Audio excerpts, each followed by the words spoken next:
महोदय, सन 2020 चे विधानसभा विधायक क्रमांक 41 महाराष्ट्र गृहनिर्माण व क्षेत्र विकास सुधारणा विधेयक 2020 विचारण्यात घेण्यात यावे असे मी आपल्या अनुमतीने प्रस्ताव मांडतो.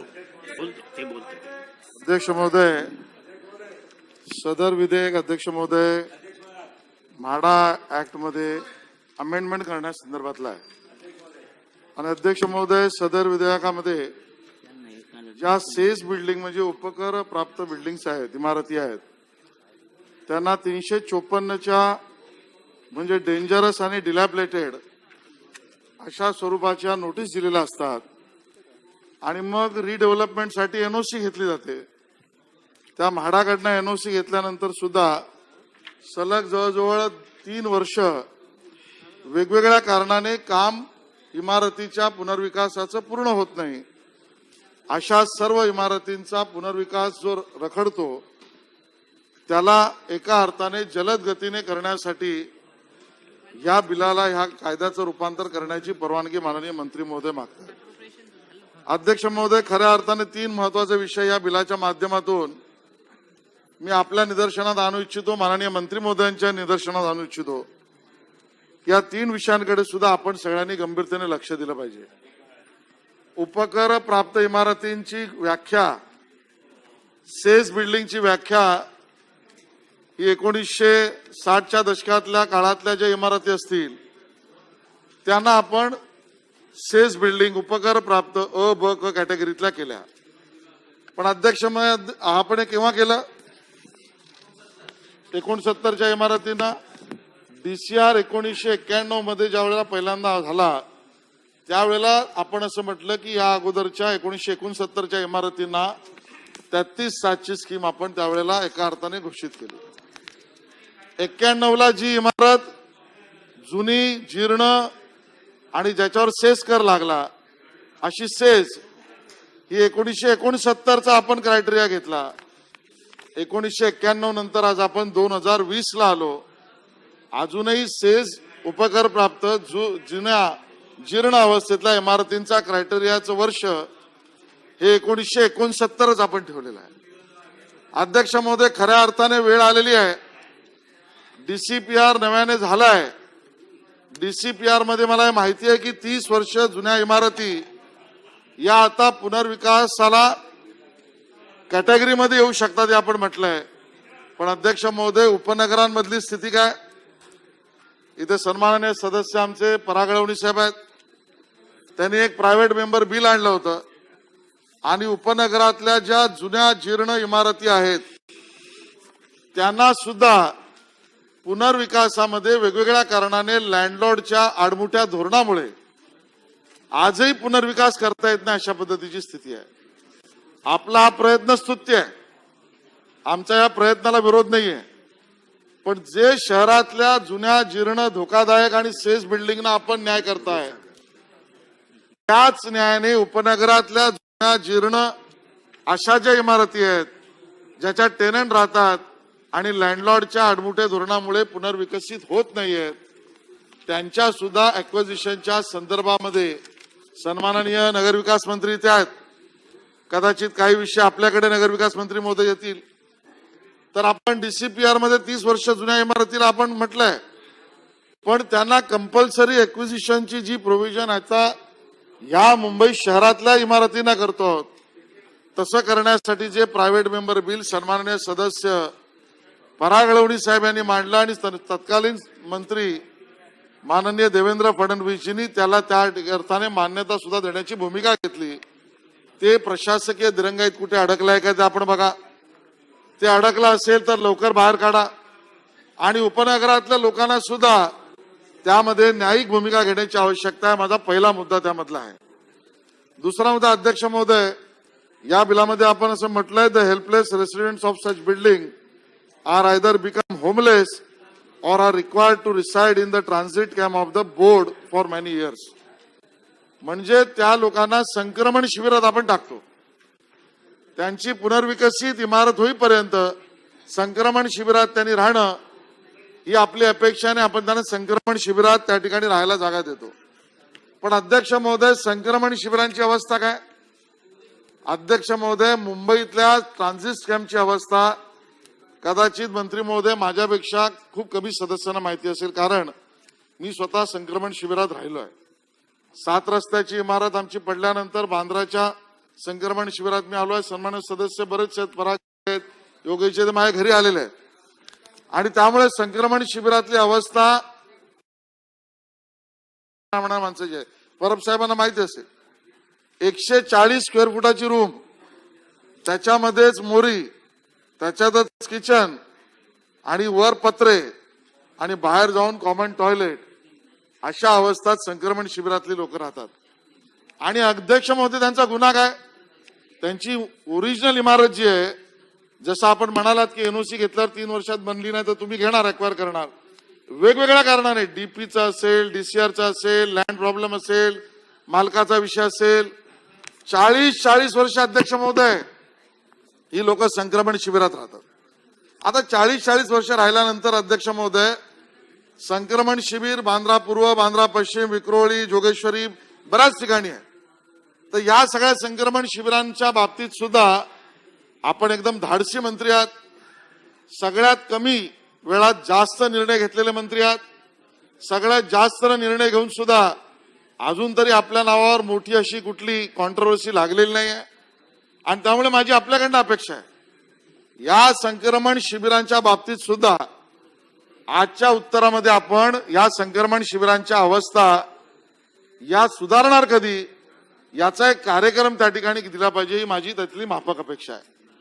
दुसरं स्पेसिफिक बांद्रा पश्चिमच्या संक्रमण शिबिराबद्दल अध्यक्ष महोदय, 2006 साली आपण त्या संक्रमण शिबिराच्या पुनर्विकासाचा टेंडर परब साहेब काढला. 2006 पासून आज 14 वर्षाचा वनवास झाला. 2020 पर्यंत टेंडर काढलं, प्रीमियम जो जास्त देईल त्याला पुनर्विकासाचा एफएसआय आम्ही देऊ. आता पूर्ण 14 वर्ष पूर्ण झाली, त्याच्यातल्या प्रीमियमची कॉस्ट आपण घेतली. टेंडर एका कंपनीला लागलं, अजून तिकडे एक वीट पण लागलेलं नाही. आणि मग झालं काय, 14 वर्षामध्ये पुनर्विकास पण झाला नाही. आणि ट्रान्झिट स्टॅम्पच्या साध्या सुद्धा रिपेअरिंगला सुद्धा नळाच्या म्हाडा म्हणता आम्ही पैसे देणार नाही, कारण पुनर्विकास आहे. आणि बिल्डर असं म्हणतो की माझे जे पडलेले विषय आहेत तुमच्याशी म्हणजे सरकारशी, हे अजून पूर्ण झाले नाही, त्यामुळे मी पुनर्विकास करत नाही. आपल्याला त्याची माहिती आहे, मी आपल्याकडे बैठक घेतली. एक चांगला निर्णय तत्कालीन सरकारच्या देवेंद्र फडणवीसांच्या नेतृत्वात झाला की या संक्रमण शिबिरातल्या राहणाऱ्या लोकांचं 3 कॅटेगरीमध्ये वर्णन झालं. ए कॅटेगरी मधले जे ओरिजिनल आपली इमारत पडली म्हणून आले आणि अजून तिथे राहतात वेकेशन नोटीसवर, ते. दुसरं, जी इमारत पडली म्हणून आले, वेकेशन नोटीसमध्ये संक्रमण शिबिरात राहिले, पण 20-30 वर्ष पुनर्विकास किंवा ओरिजिनल बिल्डिंग न झाल्यामुळे त्यांनी त्यांचं संक्रमण शिबिरातलं घर दुसऱ्याला विकलं, पैसे घेतले आणि दुसरीकडे राहायला गेले. आणि दुसरा माणूस पैसे देऊन खरेदी करून संक्रमण शिबिराच्या घरात आला.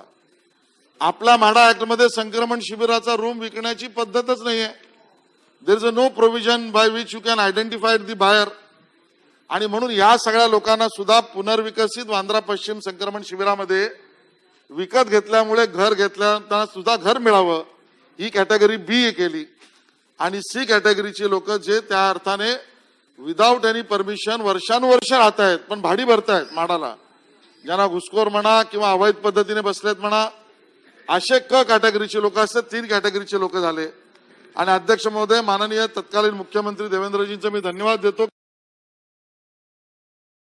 की त्यांनी घर मोफत मिळेल, ओरिजिनल इमारतीतलं जे घर आहे ते त्यांनी म्हाडाला सरेंडर करावं, विषय संपला. जेव्हा केव्हा ती इमारत बनेल. बी कॅटेगरीच्या लोकांना कन्स्ट्रक्शन कॉस्ट आणि लँड कॉस्टचा काही पैसे भरावेत. जरी त्यांनी खरेदी विक्री केली, ही कायद्याला धरून नसली तरी त्याला कंडोन करू, त्यांच्याकडनं पैसे घेऊ आणि त्यांना पुनर्विकसित बांद्रा पश्चिम इथे घर मिळावं. आणि सी कॅटेगरीतली जी लोक आहे, पुढे येतोय मी, सी कॅटेगरीतली जी लोक आहेत त्यांना आपण प्रधानमंत्री आवास योजनेमधल्या क्रायटेरियात असतील तर त्यांना तिकडे सुद्धा प्रधानमंत्री आवास योजनेच्या क्रायटेरियामधनं घर मिळावं. अध्यक्ष महोदय, पण स्पेसिफिकली बांद्रा पश्चिमच्या बाबतीत हे झालंय, या संक्रमण शिबिराच्या लँडमध्ये स्लम सुद्धा आहे. आणि त्यामुळे त्या झोपड्यांचा पुनर्विकास सुद्धा त्याच्यावर होणं आवश्यक आहे. सुदैवाने आपण हा निर्णय घेत असताना 2011 पर्यंतच्या झोपड्यांना सुद्धा बाबतीतला निर्णय घेतलेला आहे. तर या प्रकरणामध्ये सुद्धा या झोपड्यांच्या विषयात निर्णय न झाल्यामुळे संक्रमण शिबिराच्या पुनर्विकास हे दोन्ही जर एकत्र असतील तर त्या बाबतीत सुद्धा पुनर्विकास एसआरएच्या कायद्याप्रमाणे, संक्रमण शिबिराच्या कायद्याप्रमाणे, पण तातडीने परवानगी देण्यासंदर्भामध्ये जे कायदेशीर विषय अडचणीचे आहेत त्याला आपल्याकडे एक बैठक झाली आहे. आपण तातडीने त्या बाबतीत सुद्धा निर्णय देऊन जवळजवळ 4000 कुटुंबांना त्या ठिकाणी न्याय द्यावा अशी माझी दुसरी त्या ठिकाणची विनंती आहे. म्हाडा ऍक्टचा संबंध असल्यामुळे एक छोटासा विषय, म्हाडाच्या लेआउट मधल्या जेवढ्या बिल्डिंग्स आहेत त्यामध्ये सुद्धा अध्यक्ष महोदय, इमारत 70, 80, 90 मध्ये किंवा जेव्हा बांधली त्यानंतर ती इमारत बांधताना घेतलेल्या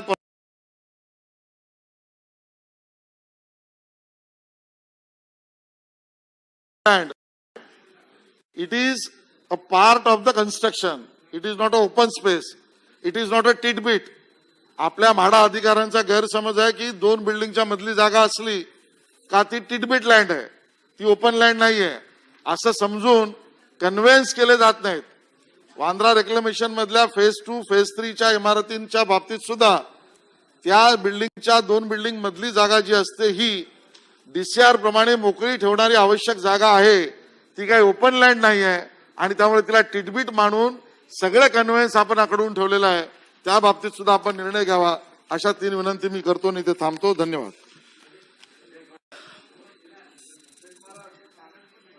अध्यक्ष महोदय, आपल्याला देतो. या बिलावरती बोलत असताना सन्मान्य मंत्री महोदयांनी ज्या उद्देशाने बिल आणलंय त्याचा उद्देश अगदी स्वच्छ आणि स्पष्ट आहे की 33/7च्या विकसित करण्यात येणाऱ्या इमारतींचं काम हे जलद गतीने होण्यासाठी हे बिल त्यांनी या सभागृहात आणले आणि त्यामुळे धोकादायक आणि मोडकं चाललेल्या उपकारप्राप्त इमारतीच्या पुनर्विकासाची जी पद्धत आहे ती गतिमान होऊ शकेल असं माननीय मंत्री महोदयांनी त्यांच्या उद्देशामध्ये म्हटलेलं आहे. अध्यक्ष महोदय, या बिलावरती बोलत असताना माननीय मंत्री महोदयांनी जेव्हा या बिलावरती आपलं मत ते व्यक्त करतील तेव्हा माझी विनंती त्यांना एवढीच आहे की माननीय अध्यक्ष महोदय, या इमारतीचा पुनर्विकास जलद गतीने व्हावा म्हणून आपण एक बिल एका चांगल्या भावनेतून आणलेलं आहे. माझ्या माहितीप्रमाणे या पावसामध्ये 3 जुन्या इमारती पडल्या आणि त्याच्या पडझडीमुळे वित्तहानी आणि मनुष्यहानी देखील झाली आणि त्यानंतर सरकारने हा जलद गतीने निर्णय म्हणून माननीय गृहनिर्माण मंत्री, मुख्यमंत्री आणि मंत्रिमंडळाच्या सर्व सदस्यांचं मी अभिनंदन करतो. परंतु अध्यक्ष महोदय, हे जरी बिल आपण आणलं असलं तरी त्याच्यामध्ये मंत्री महोदय या ठिकाणी मागील सरकारमध्ये माननीय मंत्री महोदय यांनी इमारतीचा पुनर्विकास जलद गतीने व्हावा म्हणून ज्या पद्धतीचं एक सर्क्युलर शासन निर्णय 11/2/2019 रोजी काढला होता त्या शासन निर्णया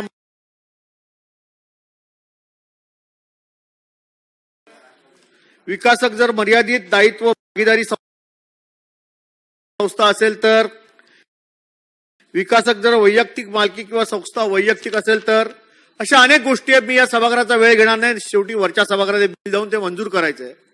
परंतु त्याचा वर्षाचा टर्नओव्हर इतका आहे का, त्यांनी कोणत्या पद्धतीने यापूर्वी काम केलं आहे का, तो काम करणार असेल तर त्याच्या संबंधीच्या ज्या काय बारीक क्लिष्ट अशा अटी आहेत.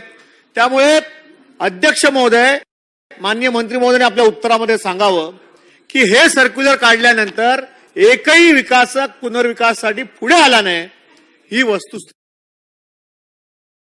आहे. आणि मग अध्यक्ष महोदय, या संबंधी सध्या विद्यमान जे उपाध्यक्ष आहेत म्हाडाचे त्यांनी 14/2/2020 रोजी हे सर्क्युलर रद्द करावं अशा पद्धतीचा अहवाल हा शासनाकडे पाठवलेला आहे. त्यावरती अद्यापही निर्णय नाही झाला आणि म्हणून माननीय मंत्री महोदयांनी आपल्या भाषणामध्ये सांगावं की हा जो GR आहे त्याला स्थगिती देण्यास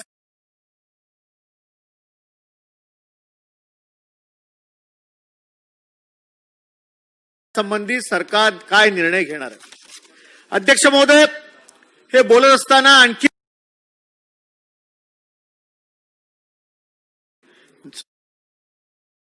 त्या ठिकाणी आशिष शेलार यांनी व्यक्त केलेल्या रिपेरिंग बोर्डाच्या डेव्हलपमेंट संबंधीचा विषय असेल.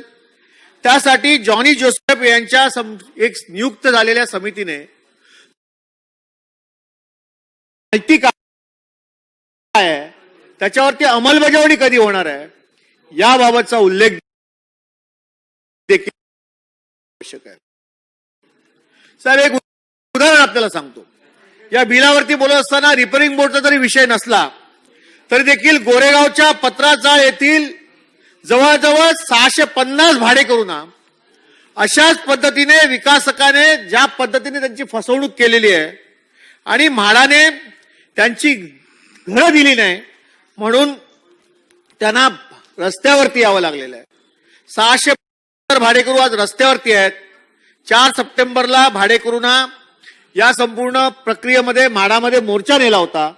गृहनिर्माण मंत्री, याबाबत देखील जॉनी जोसेफ समितीचा एक अहवाल हा आपल्यासमोर येणार आहे.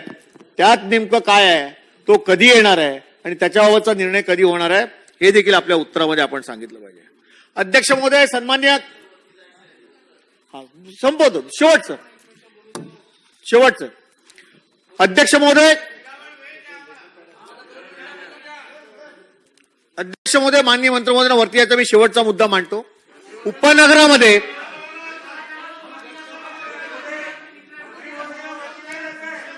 मंत्री महोदय माझे देखील मित्र आहेत, त्यांना दीर्घायुष्य लाभू दे अशी प्रार्थना करतो. त्यांना वरच्या सभागृहात बिल मांडायला जायचंय.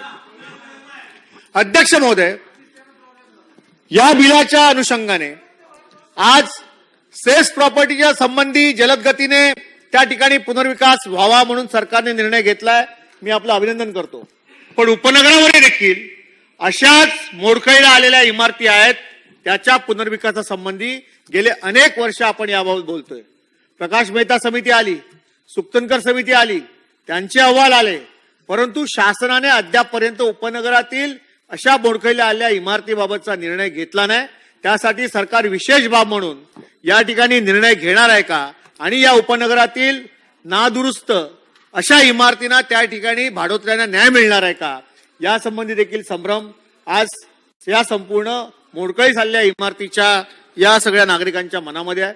काही वेळेला मालक त्या ठिकाणी विरोध करतो, काही वेळेला भाडेकरू जे आहेत त्यांना त्या ठिकाणी विकासक उपलब्ध झाला तर त्या ठिकाणी तिकडे असताना मालक त्याला विरोध करत असतो आणि त्यामुळे या सगळ्या चक्रव्यूहामध्ये ही सर्व मंडळी अडकलेली आहेत.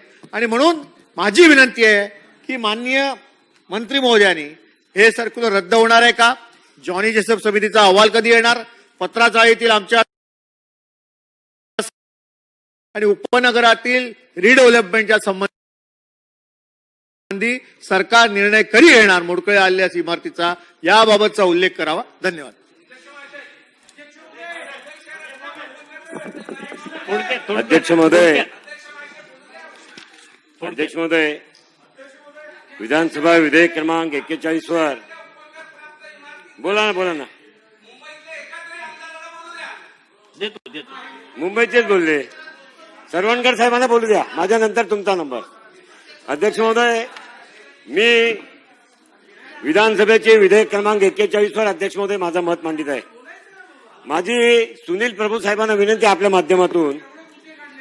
अध्यक्ष महोदय, हा बोलू दे.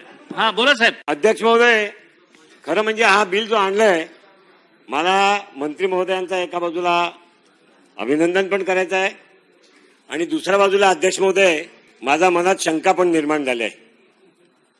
शंका अशा निर्माण झाल्या अध्यक्ष महोदय की निवडणुका 2022 मध्ये महानगरपालिकेच्या आहे आणि राष्ट्रवादी काँग्रेसचे सन्माननीय मंत्री महोदय हे आमच्या पूर्वीचे सहकारी पक्षाच्या वॉट बँकेवर नजर ठेवून हा बिल त्यांनी आणला असा अध्यक्ष महोदय माझी शंका आहे. अध्यक्ष महोदय शंका अशासाठी आहे की याच्यामध्ये ज्या उपकर प्राप्ती इमारतीचा उल्लेख करण्यात आलाय त्या मुंबई शहराचा उपकर प्राप्ती इमारतीच्या संदर्भाची एनओसी म्हाडा प्राधिकरणाच्या मार्फत दिली जाते. अध्यक्ष महोदय 1986 जवळजवळ 44 वर्ष झाले संदर्भामध्ये असा विचार राष्ट्रवादी काँग्रेसच्या याचा अगोदरी असलेल्या कुठल्याही गृहनिर्माण मंत्र्यांनी केला. हा मुंबईचाच बोलतो ना मी, त्याचं कारण सांगतो. सरवणकर साहेब तुमची चिंता करतो मी, तुमच्या वोट बँकवर डोळे आहेत म्हणून चिंता करतोय. अध्यक्ष महोदय हा जो बिल आणला अध्यक्ष महोदय 44 वर्षामध्ये 100 वर्ष आणि 100 वर्षाही पेक्षा जास्त जुन्या इमारतीच्या संदर्भात अध्यक्ष महोदय यांच्या बिलामधले उल्लेख आहे. मला शंका करण्याचं कारण काय अध्यक्ष महोदय, या बिलचा अध्यक्ष महोदय पॅरेग्राफ क्रमांक 3 मध्ये 3ऱ्या ओळीमध्ये मुंबई महानगरपालिकेने किंवा सक्षम प्राधिकाऱ्यांनी उपकर प्राप्त इमारतींना धोकादायक म्हणून घोषित केलेले असताना देखील अध्यक्ष महोदय म्हाडाला आता आपण वेगळं प्राधिकरण केलंय, म्हाडाला वेगळी प्लॅनिंग ऑथॉरिटी केली आहे. आता म्हाडाची प्लॅनिंग ऑथॉरिटी हे महानगरपालिकेच्या 354 नोटीसला आता याच्या पुढे मानणार आहे की नाही या बिलावरनं माझ्या मनात अध्यक्ष महोदय शंका निर्माण होतात की याच्या पुढे मुंबई महानगरपालिकेच्या अधिनियमाला म्हाडा प्राधिकरण जिथे जिथे प्लॅनिंग ऑथॉरिटी आहे त्या तिकडे आपण मानणार आहेत की नाही अध्यक्ष महोदय माननीय मंत्री महोदयांनी त्याच्या संदर्भात उत्तर देण्याची आवश्यकता आहे. अध्यक्ष महोदय याच्या संदर्भामध्ये आपण ज्या नियमावली आपण करणार आहोत त्याचा जो प्रारूप आराखडा तयार केलाय रेखांकन शब्दरेखांकनामध्ये त्याचा क मध्ये धोकादायक व मोडकळीस असलेल्या उपकर प्राप्त इमारतीच्या पुनर्विकासासाठी कार्यपद्धतीची तरतूद करणे. अध्यक्ष महोदय कार्यपद्धतीची तरतूद करण्यामध्ये अध्यक्ष महोदय परत वरच्या पॅरेग्राफमध्ये अशा इमारतीच्या भाडेकरूंना किंवा भोगवटादारांना भाडे प्रदान केलेले नाही आहेत. जर म्हाडा याचं डेव्हलपमेंट घेणार असेल तर याचा बॅक डेटेड रेट्रोस्पेक्टिव्ह इफेक्टनी जे भाडे बाकी असतील, पूर्वलक्षी प्रभावाने विकासकांनी न दिलेले भाडे असतील, इमारत तोडून झाली असतील त्याचा भाड्याच्या संदर्भामध्ये आपण नियमावलीमध्ये काय करणार आहात का याचाही उल्लेख अध्यक्ष महोदय सन्माननीय मंत्री महोदयांनी करण्याची आवश्यकता आहे. अध्यक्ष महोदय याच्या संदर्भामध्ये ख मध्ये ना हरकत प्रमाणपत्र धारकांनी ज्या जमिनीचे किंवा इमारतीचे पुनर्विकासाचे काम रखडविले आहेत त्या जमिनीचे किंवा इमारतीचे संपादन करणे अशा इमारतीचे बांधकाम मंडळाने पूर्ण करणे. जमिनीच्या संपादनाच्या संदर्भामध्ये आपल्याला नोटीस इश्यू करावी लागेल, त्याच्यामध्ये कोर्ट कचेरी होणार, त्याची एस्टिमेटेड कॉस्ट होणार. जमिनीला ज्या वेळेला डेव्हलपमेंटसाठी घेतली किंवा म्हाडाने ज्या वेळेला त्यांना जमीन दिल्या एनओसी देऊन बांधकाम करण्यासाठी त्यावेळेचे रेडी धरणार आहात की आपण ज्या दिवशी टेक ओव्हर करणार पुनर्विकासासाठी रखडलेला प्रोजेक्ट तर आपण त्या किंमत कुठली मोजणार हेही सुद्धा याच्यामध्ये सांगण्याची आवश्यकता आहे. कारण त्याचं नुकसान ती संपादनाची किंमत जर आपण देणार असू, म्हाडा जर त्याला संपादित करून बांधणार असेल तर त्याच्या संदर्भातली आपण किंमत कुठली मोजणार त्याचा उल्लेख करण्याची आवश्यकता आहे अध्यक्ष महोदय. अन्यथा मंत्री महोदय आपल्याला माहिती आहे अन्यथा मुंबई शहराच्या उपकर प्राप्ती इमारतीचे जेवढे डेव्हलपर्स आहे म्हाडाने जेव्हा हा ठराव केला आणि कायदा विधानसभेने मंजूर केला ते सगळे आपल्याला आजची किमतीप्रमाणे जर पैसे मिळत असतील तर मला पुढची बिल्डिंग बांधायची नाही, ही तुम्ही संपादित करा आणि तुम्ही भाडे भरा आणि तुम्ही पूर्ण पोझिशन लोकांना द्या आणि बिल्डर मोकळा होईल. त्यामुळे अध्यक्ष महोदय या संदर्भामध्ये सरकारचं काय म्हणणं आहे हे सरकारचं म्हणणं मंत्री महोदय आणि अध्यक्ष महोदय सांगण्याची आवश्यकता आहे. अध्यक्ष महोदय या 51% भाडुताच्या संदर्भामध्ये आपण निर्णय करताय ते अतिशय उत्तम निर्णय आहे की उपकर प्राप्त इमारतीच्या पुनर्विकासासाठी तिच्या किमान 51% इतक्या भाडुकरांनी भाडेकरू यांनी किंवा भोगवटादारांनी संमतीची तरतूद करणे. पण हे तर आपण जो कायदा आणतायत किंवा आज जे सुधारणा आणतायत ते हे जे रखडलेले प्रोजेक्ट आहेत त्याच्या संदर्भात आणतायत. त्याच्या संदर्भामध्ये 51%ची अट त्यांना जर त्या काळी लागू नसेल आणि ज्यांनी त्या पद्धतीने 51%चा करारनामा केल्याशिवाय जर केला असेल त्यांना सुद्धा कोर्टात जाण्याची मुभा या कायद्याचा नंतर मिळणार आहे.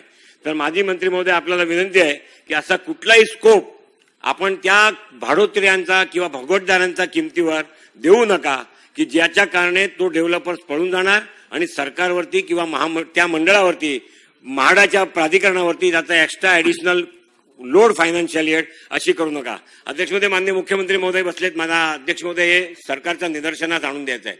अध्यक्ष महोदय, या मुंबई शहराच्या उपकर प्राप्त इमारतीचे वाली तर सरकार आहे. म्हाडा उपकर प्राप्त इमारतीची वाली आहे. मुंबई महानगरपालिकेमध्ये आज शहरापेक्षा अधिक जुना इमारती हे उपनगरामध्ये आहेत. नवाब भाई, आप भी बताइए, उपनगरामध्ये आहेत. अध्यक्ष महोदय, मोठ्या प्रमाणात मोडकळी झालेल्या त्या इमारतीचे मालक हे डेव्हलपमेंट करत नाही, ज्याचा उल्लेख सन्माननीय सदस्य आशिष शेलार यांनी केला. परागळवणीचा प्रायव्हेट बिल नंतर मागच्या सरकारने याच्या संदर्भामध्ये कायदा केला. पण माननीय मुख्यमंत्री महोदय, कायदा झाला, त्याचे नियम करताना मध्ये निवडणुका आल्या, आचारसंहिता आल्या आणि ते नियम सगळे राहिलेत. आज परिस्थिती अशी आहे की जुने मोडकळीत गेलेल्या इमारती तुटल्या, डेव्हलपरनी स्वतः डेव्हलप करायला घेतल्या नाहीत आणि न घेतल्यामुळे किंवा ज्या डेव्हलपमेंट करायला घेतल्या आहेत त्यांना कुठल्याही प्रकारची त्या बिल्डिंगची कामं सुरू नाहीयेत, त्यांना भाडे दिले जात नाहीये.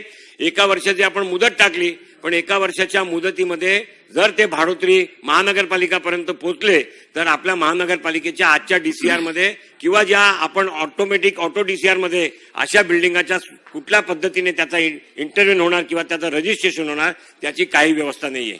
नगरविकास मंत्री आपण बसलेले आहेत. माझी विनंती आहे, आपण महानगरपालिकेला मुंबईला सांगून अशा ज्या इमारती आपण या विधानसभेने एकमताने सहमत केलेल्या कायद्याच्या संदर्भात अशी नियमावली आणि ऑटो डीसीआर मध्ये त्याचं प्रोव्हिजन करून अशा इमारतींना सुद्धा त्यांची एंट्री किंवा त्यांच्या वास्तुविशारद्वारा त्यांना आतमध्ये एंटर करता येईल तशा पद्धतीने करण्याची आवश्यकता आहे.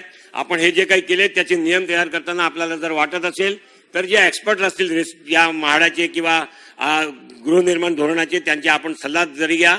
या सभागृहाची आपल्याला एक छोटी समिती जर करायची असेल सर्वपक्षीय, ती समिती जर तरी सुद्धा आपण केली अध्यक्ष माननीय मंत्री महोदय, तर याचा मोठा उपयोग. कारण शेवट समितीच्या शिफारसी सरकारने मान्य करायचा किंवा नाही मान्य करायचा हे सरकारवर अवलंबून आहे.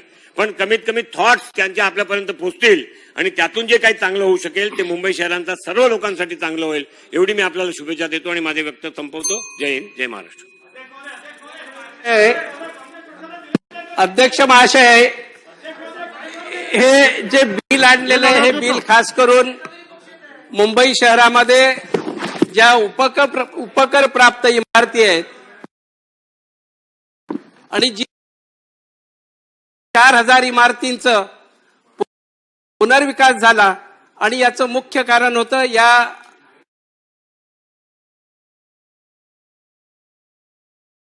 पुनर्विकासामध्ये येणाऱ्या अडचणी आणि मंत्री महोदयाने जो पुढाकार घेतला त्याबद्दल मी त्यांचा मनापासून आभार व्यक्त करतोय. आणि मी एवढंच या निमित्ताने सांगतोय की हे धोरण आणत असताना या धोरणांमधले बारकावे हे सुद्धा लक्षात ठेवायची गरज आहे. मुंबई शहरात असलेल्या आज 14,800 इमारती या इमारती रिडेव्हलपमेंटच्या प्रतीक्षेत आहे. हा जो प्रस्ताव आलेला आहे, हा ठराव आलेला आहे, ही जी काही सूचना आलेली आहे किंवा ही जी दुरुस्ती आलेली आहे, ही दुरुस्ती ज्या धोकादायक इमारती आहेत, मुंबई महानगरपालिकेने ज्यांना धोकादायक म्हणून जाहीर केलेल्या आहेत, या धोकादायक इमारतींची दुरुस्ती किंवा पुनर्विकास हा तातडीने व्हावा, हा एक उदात्त हेतू आहे. आणि त्यामधल्या अडचणी लवकरात लवकर कशा दूर करता येतील या दृष्टीने केलेला हा एक चांगला प्रयत्न आहे. आणि म्हणून मी पुन्हा एकदा मंत्री महोदयांचं आणि या शासनाचं मनापासून आभार व्यक्त करतोय. अध्यक्ष महाशय, हे ज्या वेळेला आपण सुधारणा सुचवतोय त्यावेळेला मुंबई शहराचा, अखंड मुंबई शहराचा विचार करण्याची अतिशय गरज आहे. ज्या 14,800 इमारती आहेत, या 14,800 इमारतीमधीलच धोकादायक इमारतींचा पुनर्विकास या सुधारणेच्या माध्यमातून होणार असेल तर इतर मुंबईकरांचं काय, अशा प्रकारचा प्रश्न आपल्या समोर उभा राहतोय. आणि इतर मुंबईकर म्हणजे इतर मुंबईमध्ये सुद्धा नॉनसेन्स म्हणजे ज्या उपकर इमारती नाहीत मात्र त्या धोकादायक आहेत, अशा इमारतींच्या बाबतीत आपण नेमकं कोणतं धोरण अवलंबणार आहोत हे सुद्धा या उत्तराच्या माध्यमातून आपल्याला कळलं पाहिजे. ज्या वेळेला आपण हा पुनर्विकास करतोय किंवा पुनर्विकासाचा एक आराखडा आपल्या समोर आणतोय त्यावेळेला जे पुनर्विकासाचे प्रकल्प गेल्या 10-15 वर्षापासून थांबलेले आहेत, या पुनर्विकासाच्या प्रकल्पाच्या बाबतीत आपण नेमकं काय धोरण घेणार आहोत. अध्यक्ष महाशय, माझा जो दादर मतदारसंघ आहे, या दादर मतदारसंघामध्ये गेल्या 10 वर्षापासून जवळजवळ 27 इमारतींचा पुनर्विकास हा पूर्णपणे थांबलेला आहे. लोक संक्रमण शिबिरात आहेत, लोकांना भाडं मिळत नाही, काही इमारती ह्या अर्धवट उभ्या राहिलेल्या आहेत आणि जवळजवळ 5 कुटुंब ही देशोधडीला लागलेले आहेत. या सभागृहात ज्या ज्या वेळेला संधी मिळाली त्या त्या वेळेला या विषयाकडे लक्ष शासनाचं वेधावं या दृष्टीने प्रयत्न केले, पण दुर्दैव म्हणावं लागेल तशा प्रकारची खास अशी काही उपाययोजना त्यावेळेला आखण्यात आली नाही आणि ते काम आता शासनाने केलं, किंबहुना मुख्यमंत्री आणि मंत्री महोदयांनी केलं. म्हणून मुंबई शहराने उपकर रूपाने या शासनाला मुंबई महानगरपालिकेला कर म्हणजे पैसे हे काय असतात, हे कर रूपाने कसे मिळतात हे जे दाखवलं ते हे उपकर. आणि ज्या वेळेला हा उपकर आम्ही घ्यायला सुरुवात केलं, हा उपकर मुंबई महानगरपालिकेने वसूल करायचा आणि तो राज्य शासना करायची अशा प्रकारची एक पद्धत सुरू झाली. 1969 साली साधारणतः उपकर प्राप्त इमारती आराखडा निर्माण झाला. उपकर प्राप्त इमारती हा करण्याचा उद्देशच हा होता की या इमारतीला पुढे भविष्यात ज्या ज्या वेळेला रिपेअरिंग, रिडेव्हलपमेंट अशा प्रकारच्या समस्या निर्माण होतील त्यावेळेला त्याची जबाबदारी कोणीतरी घेतली पाहिजे. या उद्देशाने या ज्या उपकर प्राप्त इमारती होत्या या खास मालकांच्या होत्या आणि त्याची जबाबदारी ही शासनाने घेतली. आज अनेक ठिकाणी जेवढ्या उपकर प्राप्त ह्या धोकादायक आहेत तेवढ्याच अनेक इमारती ज्या ना उपकर प्राप्त आहेत ह्याही धोकादायक आहेत. आणि ज्या वेळेला मुंबई शहराचा आम्ही विचार करतोय त्यावेळेला उपकर प्राप्त इमारतींच्या बरोबरीनेच ज्या ना उपकर प्राप्त इमारती आहेत याचाही विचार तेवढ्याच आकर्षाने करायला हवा. आणि जर 1969 साली आम्ही उपकर प्राप्त इमारतीचा आराखडा तयार केला तर हा आराखडा बदलण्याची गरज आहे. आणि एक विशिष्ट वयोमर्यादा साधारणतः आता जी काही इमारतींचं वय आहे हे साधारण त्यावेळेला लक्षात घेऊन तो उपकर कोणाकडनं घ्यायचा हे निश्चित झालं होतं. मला असं वाटतंय मंत्री महोदयांनी त्या काही दिवसापूर्वी जे एक स्टेटमेंट केली त्यामध्ये त्यांनी असं सांगितलं होतं की 30 वर्षापेक्षा जास्त ज्या इमारतींचा आयुमान झालेला आहे या इमारतींना या पुनर्विकासामध्ये घेतलं जाईल अशा प्रकारचं धोरणात्मक निर्णय शासन घेत आहे, अशा प्रकारची घोषणा केली. मी खरोखरच त्यांचं कौतुक करतोय. म्हणजे यापुढे ज्या इमारतींना 30 वर्ष किंवा शासनाला योग्य वाटेल ते आयुमान ठरवून ह्या सर्व इमारतींना ह्या पुनर्विकासाची संधी दिली पाहिजे. अध्यक्ष महाशय या ठिकाणी सन्मान्य सदस्यांना विनंती आहे की काही फक्त जे ठराविक मुद्दे असतील तेच आपण मांडले. अगदी ठराविक याकडे अनेकदा उल्लेख करण्यात आले की नेमकं ह्या ज्या उपकर प्राप्त इमारती आहेत, जुन्या इमारती आहेत, ह्या जुन्या इमारतींचा पुनर्विकास होत नाही. हा पुनर्विकास करण्यासाठी कोणी पुढे येत नाहीत आणि त्याची जी मुख्य कारण आहेत ही मुख्य कारण शोधण्याची गरज आहे. आणि त्यामधलं मुख्य कारण असं आहे की आपण 3310 म्हणजे झोपडपट्टी पुनर्विकास योजना, ही व्यक्ती कोण आहे की ही माणसं कोण आहेत किंवा हे रहिवासी कोण आहेत, तर जे 2011 साली आलेले आहेत हे या सगळ्या योजनेला पात्र आहेत. आणि यांचा पुनर्विकास करताना त्यांना आम्ही 300 चौरस फुटाची जागा आणि तेवढीच सेलसाठी लागणारी जागा ही विकासकाला देतो. मात्र 33-7 म्हणजे ज्या उपकर प्राप्त इमारतीमध्ये राहणारे रहिवासी आहेत हे साधारणतः 100-125 वर्षापूर्वीचे आहेत. आणि ह्या 100 वर्षापूर्वीच्या इमारतींचा पुनर्विकास करताना एखाद्या इमारतीला किंवा एखाद्या इमारतीच्या रहिवाशांना जर त्यांनी 300 चौरस फुटाची जागा दिली तर महोदय, आज ये जो बिल सदन के अंदर है फक्त आपले विचार कमीत कमी शब्दात आणि कमीत कमी वेळेत मांडावेत. अध्यक्ष महोदय, पिछले दिनों में 5 आदमी मर गए.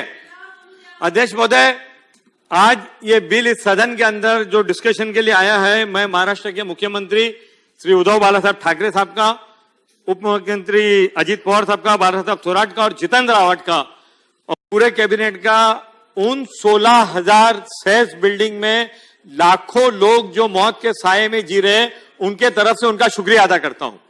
अध्यक्ष महोदय, 2016 के अंदर एक कमेटी बनाई गई थी जिसमें 8 मेंबर दोनों हाउस के उसमें मेंबर थे, और 2021 में आज वो जो समिति का रिपोर्ट था 151 पेजेस का, 151 पेज का रिपोर्ट बनाकर ये दिया गया था, और आज उसको मान्यता देने के बाद में आज ये बिल हमारे सामने आया है। अध्यक्ष महोदय, मैं ये मानता हूं और ये समझता हूं कि आज मुंबई उपनगर में और मुंबई शहर में ये बिल पास हो जाने के बाद में जो हजारों लाखों लोग जो मौत के साये में उन जर्जर इमारतों में रहते थे, उनको एक नई आशा की किरण दिखेगी। मैं मंत्री जी से निवेदन करता हूं कि इसका इमीडिएटली इंप्लीमेंटेशन के लिए माडा को आपको इसके लिए ताकीद देनी पड़ेगी। आज हजारों बिल्डिंग मुंबई के अंदर तोड़ के पड़ी हुई है, जिनके लैंडलॉर्ड और डेवलपर ने मिलकर लोगों से कंसर्न लिया है और वो बिल्डिंग रीडेवलप नहीं हुई है। माडा को उस बिल्डिंगों को एक्वायर करके आने वाले 6 महीने के अंदर उसके ऊपर जितेंद्र आव्हाड साहब आपको काम शुरू करना पड़ेगा, जब जाके इस बिल का कोई फायदा होगा। अध्यक्ष महोदय, पिछले कई सालों से इस सदन के अंदर 11 साल से मैं खुद इस सदन के अंदर खास करके दक्षिण मुंबई के अंदर जो डिलेपेड बिल्डिंग है और जिसके अंदर लोग हर साल, मुख्यमंत्री जी पिछले हफ्ते में मेरे इलाके में 2 बिल्डिंग गिर गए और 3 लोगों की मौत हो गई, और पिछले 1 साल में सैकड़ों लोगों की मौत हो गई है। इसका जिम्मेदार वो लैंडलॉर्ड और वो डेवलपर है जिन्होंने उनको उसके अंदर उस हाल में रखा है। आज ये बिल्डिंग रिपेयर और रीडेवलपमेंट क्यों नहीं होती, उसका सबसे बड़ा मुद्दा है कि मुंबई के अंदर ट्रांजिट कैंप नहीं है। अध्यक्ष महोदय, आपके माध्यम से मुख्यमंत्री जी से और गृह निर्माण मंत्री से मेरा निवेदन है कि मुंबई पोर्ट ट्रस्ट के लैंड के ऊपर एक 50,000 ट्रांजिट कैंप बनाने की आवश्यकता है। अगर वो ट्रांजिट कैंप बनेंगे तो दक्षिण मुंबई और उपनगर के अंदर जो डेवलपमेंट बिल्डिंग है वो रिपेयर भी हो सकेगी और उसको रीडेवलपमेंट भी हो सकेगा। अध्यक्ष महोदय, आशीष शेलार जी ने जो बात बताई कि 40 साल से लोग ट्रांजिट कैंप में रह रहे, ये बिल्कुल सही बात है।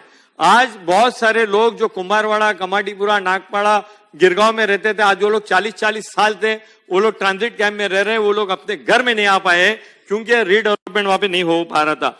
अध्यक्ष महोदय, आज मंत्री महोदय से मैं पूछना चाहता हूं इस बिल के उत्तर के अंदर कि आज पिछले कई महीनों से एनओसी इश्यू नहीं हो रही है। आज नो ऑब्जेक्शन सर्टिफिकेट अगर कोई डेवलपर मांगता है तो उसको नहीं दिया जा रहा है। अगर ऐसा हाल रहा तो बिल्डिंग कल गिर जाएगी, लोग मर जाएंगे, तो इसका जवाबदार कौन होगा। अध्यक्ष महोदय, एक ऐसी बात है कि कुछ रिपोर्ट आपके पास पेश की गई मंत्री महोदय के बाद, जिसके अंदर 33(7) के अंदर कुछ एफएसआई इंसेंटिव देने की बात हुई। अगर ऐसा कोई बात है, कोई प्रपोजल माडा की तरफ से आया है तो कितने दिन में इंप्लीमेंट हो जाएगा। अध्यक्ष महोदय, यह समिति का रिपोर्ट के ऊपर 5 साल की मेहनत है। अध्यक्ष महोदय, इसके अंदर रिपेयर एंड रिकंस्ट्रक्शन की जो लिमिट है, जो 3, अरे भाई हो जितेंद्र आव्हाड, घंटी मारने को मत बोलो मेरे भाई, थोड़ा टाइम जाएगा, हजारों लोगों की जिंदगी बच जाएगी। बोला बोला बोला बोला कालिदास कोलमकर जी, तुम्हारी आवाज बन के बोल रहा हूं। हाँ, फिर तुम्हारा ही काम कर रहा हूं मैं। साहब बोला बोला। अध्यक्ष महोदय, जो 3,000 रुपया स्क्वायर फीट का, जितेंद्र आव्हाड जी, जो 3,000 रुपया स्क्वायर फीट का लिमिट है, उसको 5,000 करने के लिए इस समिति ने अपने रिपोर्ट के अंदर बोला है। वो आप कब करने वाले हो, आज मैं इस जवाब में आपसे अपेक्षा करता हूं। मुख्यमंत्री जी, आप जिस कुर्सी पे बैठे हो वो हमारे लिए slum board, repair and reconstruction के लिए, repair and reconstruction board, repair and reconstruction board. मुख्यमंत्री जी, आप जिस कुर्सी पे बैठे वहीं से पृथ्वीराज चौहान साहब ने बैठ के सदन को आश्वासन दिया था कि Mumbai repair and reconstruction board को हर साल 200 करोड़ रुपया इन जूनी इमारतों को रिपेयर के लिए दिया जाएगा। पिछले 5 सालों के अंदर वो चीज फॉलो नहीं थी। मेरी आपसे रिक्वेस्ट है कि आप कृपा करके रिपेयर एंड रिकंस्ट्रक्शन बोर्ड को, जो 2014 में इस सदन के अंदर आश्वासन दिया गया था, आप 200 करोड़ रुपया दीजिए। अध्यक्ष, अपनी बात खत्म करने से पहले 2 मुद्दे में आपके सामने रखना चाहता हूं कि सबब के अंदर जो डिलेपेड बिल्डिंग है वो अगर है इस वक्त तो उसको 33(7)(a) के अंदर रीडेवलपमेंट होता है। अगर बीएमसी का उसको नोटिस देके उसको डिमोलिश कर दिया जाता है। नवाब भाई, ये बहुत इंपॉर्टेंट मुद्दा है। बोलो बोलो। आप समझाए, आपकी मेहरबानी, मगर वो जो बिल्डिंग है उसको भी वो एफएसआई मिलना चाहिए अगर मुंबई महानगर, क्योंकि उसमें जो डेवलपर होता है, लैंडलॉर्ड होता है, उस बिल्डिंग को डिमोलिशन कर देता है और उन भाड़ुतों को उसको फायदा नहीं मिलता है। अध्यक्ष महोदय, आखिरी मुद्दा मेरा यह है कि जो एफएसआई प्रीमियम है वो माडा का अलग है, मुंबई महानगर पालिका का अलग है और रेवेन्यू का अलग है। ये तीनों को एवरेज करके एक एफएसआई प्रीमियम लगाया जाएगा, हर प्रॉपर्टी रीडेवलपमेंट हो सकती है। और हमारे यूडी के मिनिस्टर चले गए, एक ही बात मैं रखना चाहता हूं अध्यक्ष महोदय, मुंबई के अंदर रियल एस्टेट मार्केट बहुत खराब है, लोढ़ा जी है नहीं, चले गए।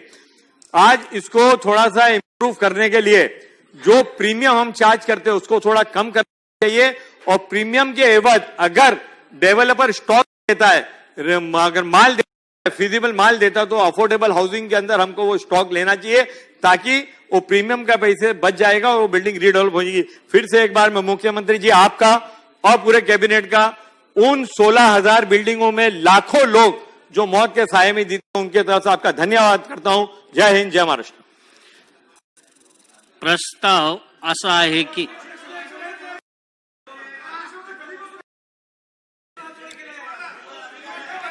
बर एक क्रमांक 41 वर बोलण्याकरता मी उभा आहे. मी अत्यंत अल्प वेळात आपले जे महत्वाचे मुद्दे मी मांडतो. हे खरं आहे की अनेकांनी माननीय मंत्री महोदयांचं या बिलाच्या संदर्भात अभिनंदन केलं, पण हे बिल आणण्याला खऱ्या अर्थाने कारणीभूत कोण आहे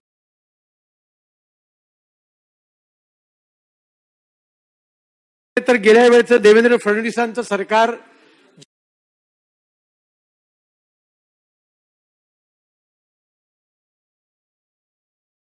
ज्या खरं तर गेल्या 7-8 महिन्यामध्ये या बिलाचा मसुदा तयार होता, पण वटहुकूम काढून हे बिल प्रत्यक्षात सरकारला केव्हाच खरं आणता आलं असतं. पण या सरकारने प्रत्यक्ष विधिमंडळात कायदा करण्याकरता त्याच्याकरता 7-8 महिन्याचा वेळ का घेतला याचा सुद्धा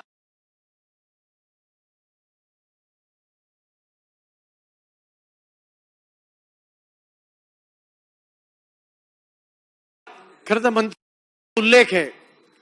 आणि ही नुकसान भरपाई जी आहे ही 2013चा जो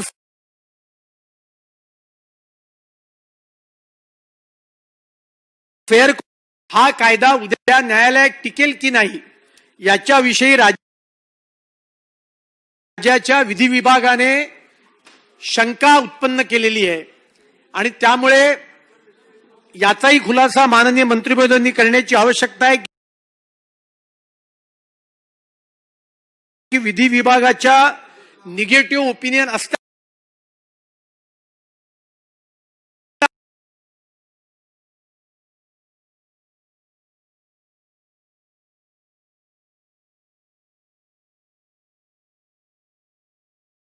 नोटच्या निगेटिव्ह नोटच्या आधारावर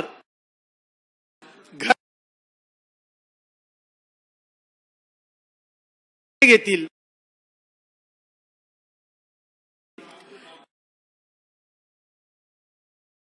बदल करावा लागेल, वटहुकूम काढावा लागेल, पण कायद्यातला बदल GR ने केला आणि मंत्री असा जो निर्णय सरकारने घेतला त्याला हायकोर्टाने स्टे दिला आणि त्यामुळे फी वाढ जी व्हायची ती कोविडच्या काळात सुद्धा फी वाढ झाली आणि लोकांचे हाल झाले. आणि त्यामुळे असा प्रकार काही या माध्यमातून करण्याचा काही प्रयत्न आहे का याचा खुलासा सुद्धा करण्याची आवश्यकता आहे. त्याचबरोबर माझ्या आधीच्या अनेक वक्त्यांनी या कायद्याबरोबर उपनगरातल्या जुन्या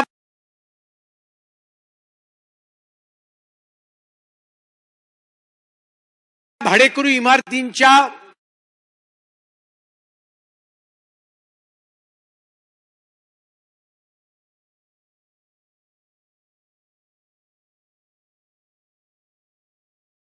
इमारती होता त्याची फाईल त्यावेळेला विधी विभागाकडे प्रलंबित होती.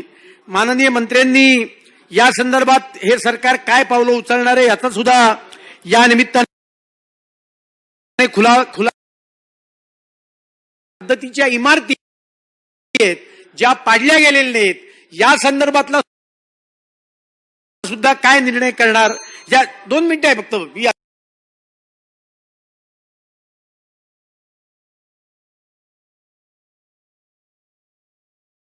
अत्यंत पॉइंट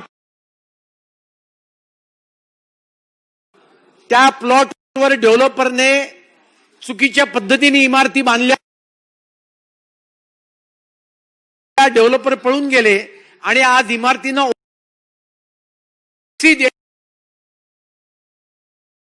देण्याची निर्णय म्हाडा आता करू शकतो. तो म्हाडाने करावा अशी मी विनंती माननीय मंत्री महोदयांना करतो. त्याचबरोबर ज्या लोअर कॅटेगरीच्या म्हाडाच्या वसाहती आहेत त्या ठिकाणी 1+1 ची बांधकामं आहेत ती आपण चालवून घेतो. पण प्रश्न कुठे येतो जेव्हा वरची लोकसंख्या वाढलेली आहे आणि अशा वेळेला महापालिकेकडनं पाण्याचा पुरवठा वाढीव जेव्हा आम्ही मागणी करतो तेव्हा महापालिका सांगते की म्हाडाची एनओसी आणा.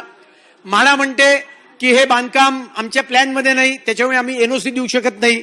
आता प्लॅनिंग अथॉरिटी असल्यामुळे एक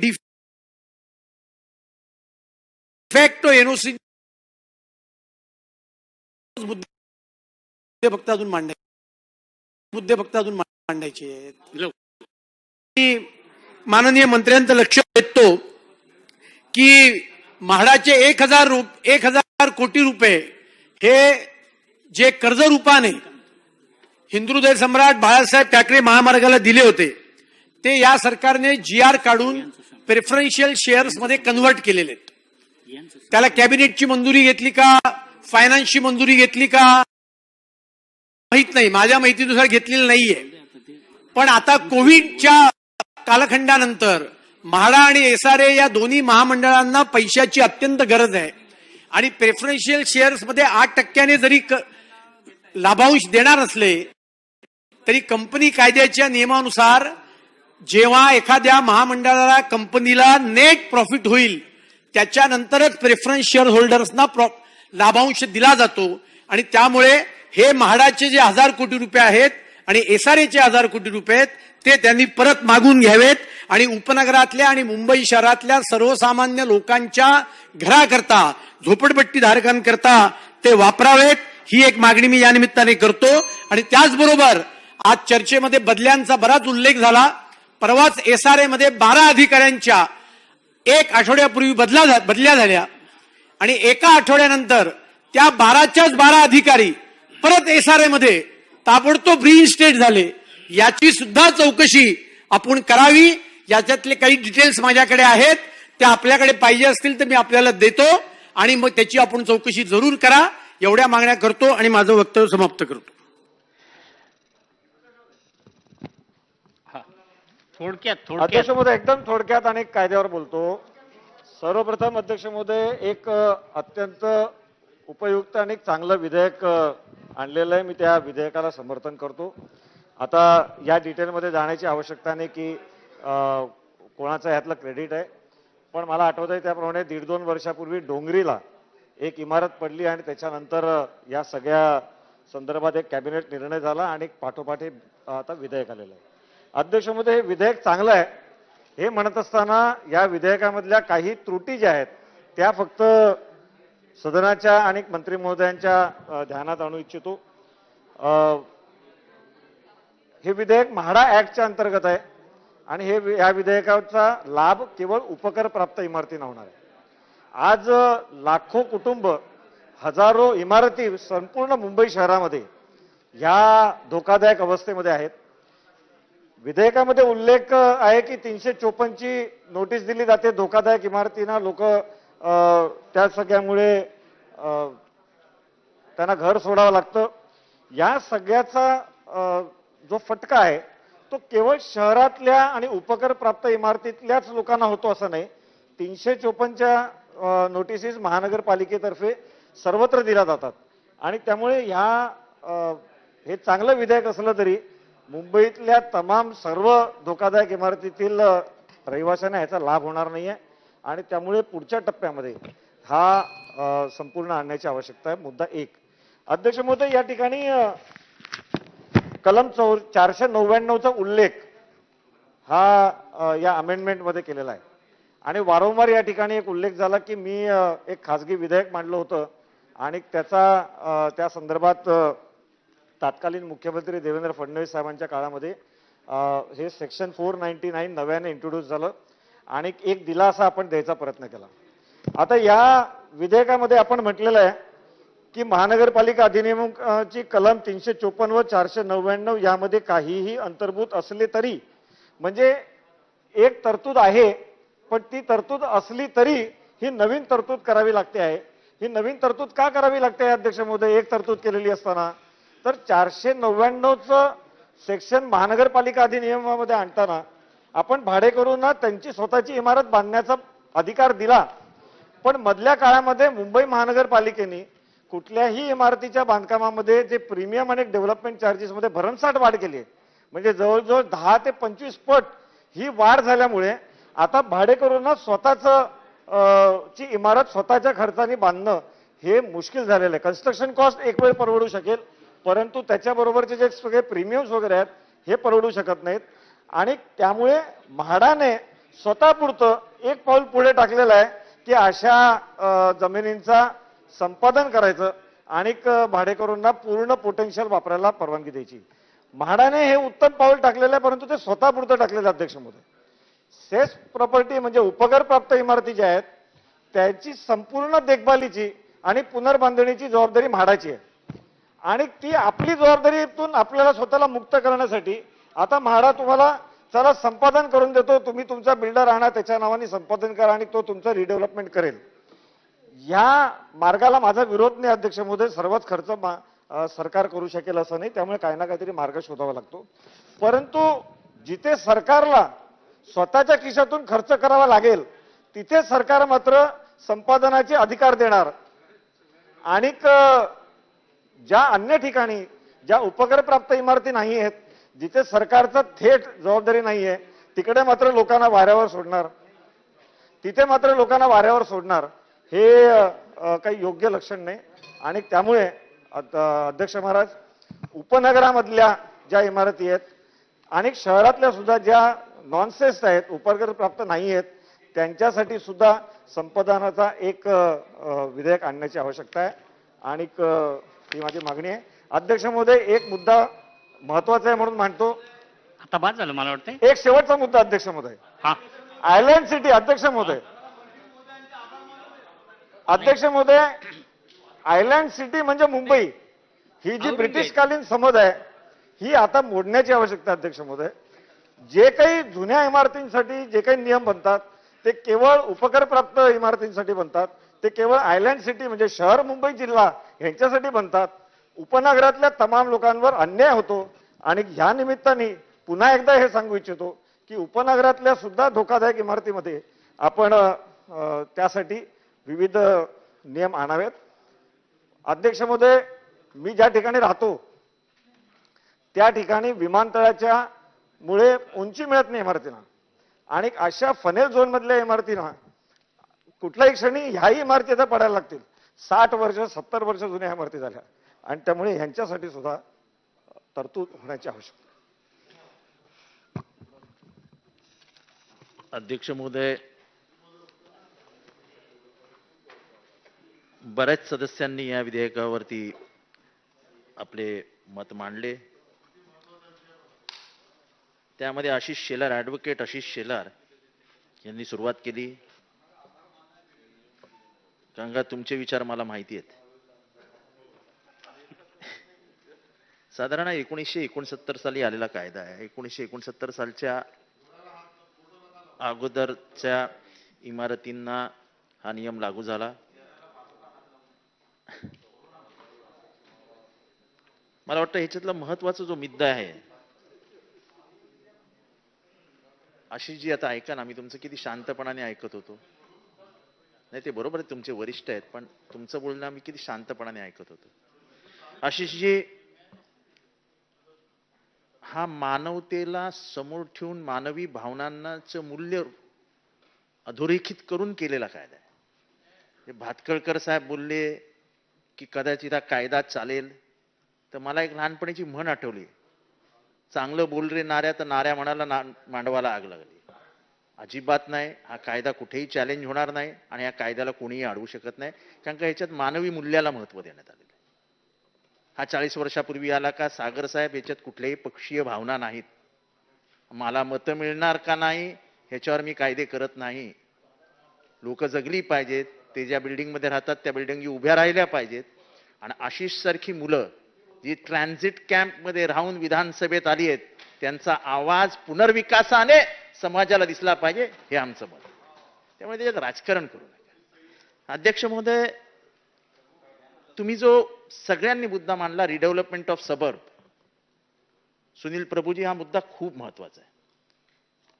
हे आता जो मुद्दा आहे तो उपकर प्राप्त दक्षिण मुंबईसाठी आहे, पण मुंबईचा आता हळूहळू विस्तार झाला आणि मुंबईच्या सीमाच बदलल्या. त्याच्यामुळे एखादा नवीन बोर्ड जो मुंबईच्या उपनगराचं रिडेव्हलपमेंट करू शकेल असा काही बोर्ड आणता येतो का, याचा कायदेशीर आणि म्हणजे पार्लमेंटरी सोर्सेस तर्फे आपण विचार केला पाहिजे, या मताचा मी आहे आणि तसं मी मंत्रिमंडळात मांडणार सुद्धा आहे. तुम्ही जो तुमच्या ट्रान्झिट कॅम्प बद्दल बोललात, कुठलाही ट्रान्झिट कॅम्प मध्ये जावंसं वाटत नाही असं मला कायम वाटतं. तुम्ही जसे ट्रान्झिट कॅम्पमध्ये राहिले तसे माझ्या 4 खोल्या प्रतीक्षा नगरच्या ट्रान्झिट कॅम्पमध्ये होतात. अर्थात मी कधी राहिलेलो नाही, पण माझी काकी, माझे काका, माझ्या 11 चुलत बहिणी भाऊ सगळे तिथेच राहिले, तिथेच गेले आणि ती चाळ कधी डेव्हलपच झाली नाही. पण ह्याच्यावरती काहीतरी सगळ्या सभागृहाने विचार करण्याची गरज आहे. कारण का ट्रान्झिट कॅम्प म्हणजे जेल यात्रा समजायची अशीच परिस्थिती आहे. त्याच्यामुळे तुमचा जो प्रश्न आहे, तुमच्या बिल्डरला, तुमचा जो डेव्हलपर आहे त्याला 2006 साली आपण ते काय LOI काय असतं ते दिलेलं आहे. पुढच्या महिन्याच्या आत, आशिषजी, पुढच्या महिन्याच्या आत याचा फडशा पाडला जाईल, त्याचा तुकडा पाडला जाईल आणि तुमच्या रिडेव्हलपमेंटचा मार्ग सुकर केला जाईल. तुम्ही जो लँड बिटवीन द बिल्डिंग्स बोललात, लेआउट, रिडिफाईन्ड. हा, टिडबिट लँड म्हणजे काय हे प्रकार मला अजून तरी काही कळलेलं नाही. म्हाडाच्या खूपशा गोष्टी कळेस तर मंत्रिमंडळ गेलेलं असेल असं मला वाटतं. टिडबिट लँड हे काय प्रकार आहे हेच मुळात कळत नाही. पण अगेन मी सांगतो, उरलेली जागा म्हणजे किती किती किती कितीला काय मर्यादा नाही ना. त्याच्यामुळे मला वाटतं की त्याच्यामध्ये सुद्धा लक्ष घालून त्याचं बरोबर टिडबिट लँड नॉन डेव्हलपेबल जेवढी असेल तेवढीच पकडायची, बाकीची सोडून द्यायची. हे आम्ही म्हणजे हे तुमच्या माध्यमातून जे तुम्ही समोर आणलंय ते लागू करू. नंतर ह्या ऍक्ट मध्ये एक प्रोव्हिजन केलंय की म्हाडा बिल्डर होणार. वेळेप्रसंगी म्हाडाला जर भाडं द्यावं लागलं तरी म्हाडा देईल, पण म्हाडाला सुद्धा बिल्डिंग दिल्यानंतर जर 2020 साली दिली तर म्हाडाने ती 2023 साली पूर्ण केलीच पाहिजे. म्हाडाला दिली म्हणजे 10 वर्ष पुढे ती चालूच राहील असं होणार नाही. त्याला मर्यादा घालून आपण समाजातल्या उपेक्षित वर्ग, जो बिचारा चाळकरी आहे, जो खरोखर मुंबईकर आहे, त्याला न्याय देण्याचा प्रयत्न ह्या बिलाच्या माध्यमातून केलाय आणि ह्या बिलाला असं म्हाडाच आडवं जाईल असं होऊ देणार नाही. त्यामुळे तुमच्या सगळ्या मुद्द्यांना मी हे दिलेलं आहे. त्याच्यानंतर सुनील प्रभूसाहेब, आपण बोललात 11/2/2019 जे सर्क्युलर काढण्यात आलेलं आहे ते सर्क्युलर रद्द करण्याची घोषणा मी या सभागृहात करतोय. त्याच्यामुळे डेव्हलपमेंटचा एक मोठा अडसर आपण ह्या माध्यमातून काढून टाकतोय आणि ह्याच्या पुढे त्या उपकर प्राप्त इमारती आणि दक्षिण मुंबईतल्या अनेक इमारतींना आपल्याला डेव्हलपमेंटसाठी मार्ग मोकळा करण्यात येईल. पत्राचाळीमध्ये देवेंद्र फडणवीसजी मागच्या अधिवेशनामध्ये आपण बोलला होतात की म्हाडा का बांधत नाही. मी तेव्हा सांगितलेलं की याच्यावर विचार करू, पण आज तुम्हाला शब्द देतो की येणाऱ्या 3 महिन्यामध्ये हा निर्णय झालेला असेल आणि म्हाडा ह्या 632 कुटुंबियांना न्याय देऊन पत्राचाळीमध्ये जे बिचारे टेनेंट्स होते त्यांची बिल्डिंग स्वतःहून बांधून देणार आहे. नंतर सबर्बन रिपेअरिंग बोर्डाचं मी बोललेलोच आहे, त्याच्याबद्दल सांगितलेलं आहे. सागर साहेबही बोलले, त्यांनी बोलताना जोकही मारला. की जितेंद्र आव्हाडांच्या मनामध्ये राजकीय अभिनिवेश आहे. तसं काही नाही सागरजी. लोकांचं काम करायचं, लोकांचे दुवा घ्यायच्या, लोकांचे आशीर्वाद घ्यायचा. त्याच्यामुळेच त्या कोविडच्या काळात पुनर्जन्म घेऊन मी इथे उभा आहे. तो केवळ त्या गरिबांच्या बद्दलच्या मनात माझ्या मनातल्या असलेल्या चांगल्या भावना असं मी मानतो. नंतर बिल्डरला आता लपण्याचा स्कोप नाही. तुमच्या जे मनात आहे ना की बिल्डर लपेल, बिल्डरला आता लपण्याचा स्कोप ठेवलेला नाही. प्रत्येकाला टाइम लिमिट ठेवलेलं आहे. त्या टाइम लिमिटच्या तो बाहेर गेला की तो अडकला. आणि त्याच्यामुळे आपण हे बिल एका वेगळ्या ह्युमॅनिटेरियन अँगलने आणलंय. आणि हे बिल मी नाही आणलंय. हे बिल सभागृहाच्या सदस्यांची समितीने रेकमेंडेशन केलेला ऍक्ट आहे. म्हणजे I am not the only person. Everybody in this house is involved in this. म्हणजे अमीन पटेल ज्याचा सदस्य होता त्याची ही समिती. अमीन पटेल ज्या उत्सुकतेने बोलत होता की जेव्हा ज्या म्हणजे जे 8 सदस्य होते त्यांची ही समिती आहे. त्यामुळे मला वाटतं की या एमएलए कमिटीचं अभिनंदन केलं पाहिजे जेही सदस्य असतील ते. मला वाटतं देवेंद्रजी आपली एक मदत मुंबईकरांना हवी. मुंबईतला जो फोर्ट, भेंडी बाजार, मेहमद अली रोड इथल्या बिल्डिंगी कायम पडत असतात. पावसाळ्यात 3-4 तरी बिल्डिंगी पडतात. बेसिक असं आहे की तिथला माणूस बोरिवलीला जायला इच्छित नसतो. त्याचं अर्थात सगळे कमाईचं साधनच तिचं असतं. तिथे जाऊन तो करणार तरी काय. मला वाटतं की जर आपण मनावर घेतलं तर बीपीटीची थोडीशी लँड जर आपल्याला मिळाली आणि तिथे जर आपण ट्रान्झिट कॅम्प बनवू शकू तर हा मुंबईकरांवरचा एक मोठा उपकार ठरेल. मी शब्द वापरतो, उपकार ठरते.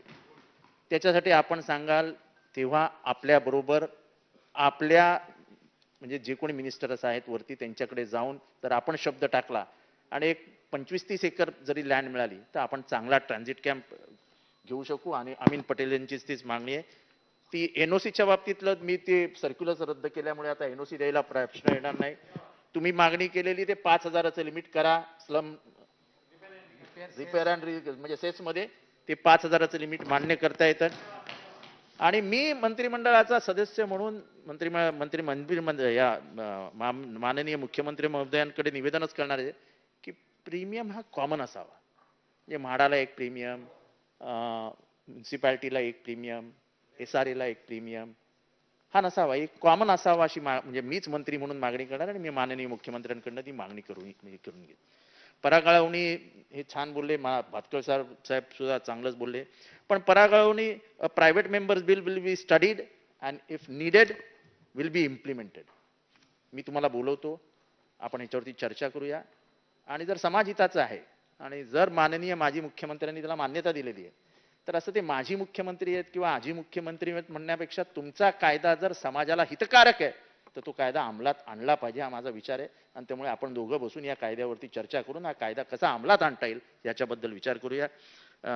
बऱ्याच सदस्यांनी आपल्या भावना मांडल्या ज्या समाज हिताच्या होत्या. आमचे मित्र सदा सरवणकर आता बाहेर गेलेत, त्यांनी मांडले. आणि त्यामुळे आपण या बिलला मान्यता द्यावी अशी मी आपणास विनंती करतो. झालं तसं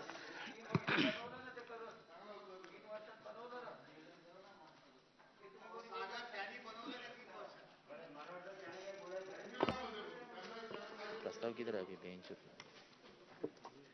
महोदय. सन 2020 से विधानसभा विधेयक क्रमांक 41 महाराष्ट्र गृहनिर्माण व क्षेत्र विकास सुधारणा विधेयक 2020 संमत करावे असा मी आपल्या अनुमतीने प्रस्ताव मांडतो. प्रस्ताव असा आहे की सन 2020 चे विधानसभा विधेयक क्रमांक 41 महाराष्ट्र गृहनिर्माण आणि क्षेत्र विकास सुधारणा विधेयक 2020 विचारात घेण्यात यावे. प्रश्न असा आहे की सन 2020 चे विधानसभा विधेयक क्रमांक 41 महाराष्ट्र गृहनिर्माण व क्षेत्र विकास सुधारणा विधेयक 2020 विचारात घ्यावे काय. अनुकूल असतील त्यांनी होय म्हणावे, प्रतिकूल असतील त्यांनी नाही म्हणावे. होयचे बहुमत आहे, होयचे बहुमत आहे. विधेयक विचारात घेण्यात येत आहे. आता विधेयक खंडशः विचारात घेण्यात येईल. खंड 2 ते 5 खंड 1 संपूर्ण शीर्षक आणि हेतुवाक्य हे विधेयकाचे भाग समजण्यात यावेत. अनुकूल असतील त्यांनी होय म्हणावे, प्रतिकूल असतील त्यांनी नाही म्हणावे. होयचे बहुमत आहे, होयचे बहुमत आहे. खंड 2 ते 5 खंड 1 संपूर्ण शीर्षक आणि हेतुवाक्य विधेयकाचे भाग झाले. मंत्री महोदय.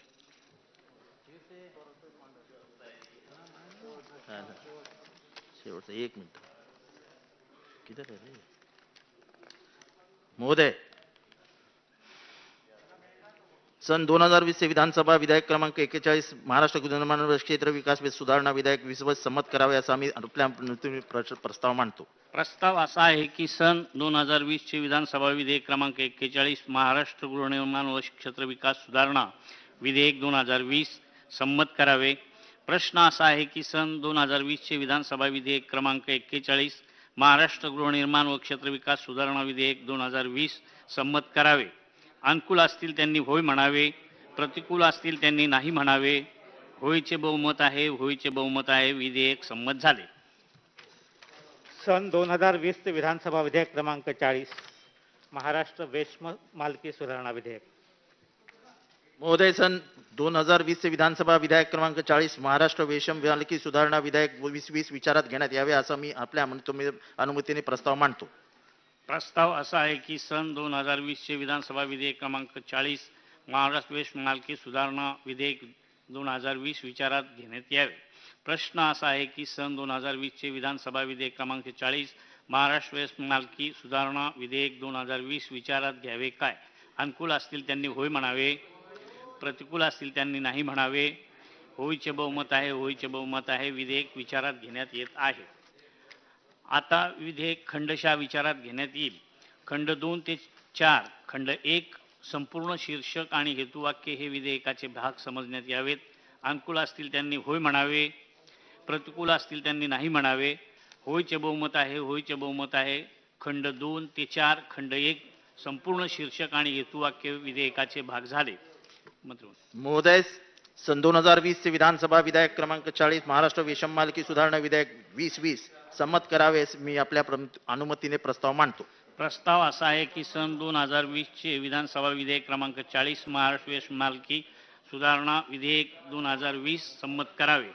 प्रश्न असा आहे की सन 2020 चे विधानसभा विधेयक क्रमांक 40 महाराष्ट्र वेश्म मालकी विधेयक 2020 संमत करावे.